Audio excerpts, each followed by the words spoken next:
से सुनिएगा, एक शीतल आरती होती है। कभी अगर तुम्हारे जीवन में अगर कभी तुमको ऐसा लगे कि रोग बड़ा भारी हो चुका है और बहुत भारी रोग मुझे घेरता जा रहा है, या डॉक्टर को दिखाने जा रहे हो और तुम्हें ऐसा लग रहा है कि डॉक्टर कोई बड़ी बीमारी बताएगा,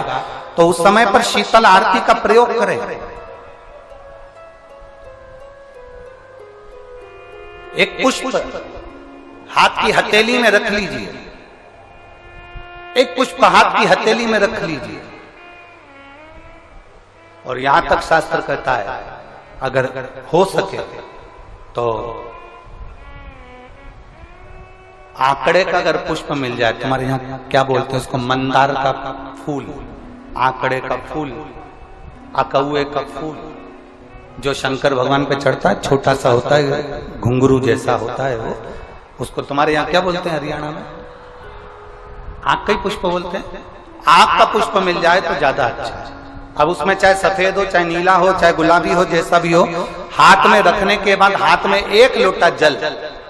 भगवान शंकर के शिवालय में जब आप प्रवेश करें और प्रवेश करते समय भगवान के सम्मुख में जब भगवान शंकर के साक्षी में जब पहुंचे, आपके सामने पूजन में कोई भी सामग्री नहीं है, आपके पास में न दिया है, ना बाती है, ना गर्भवती है, ना चंदन है, ना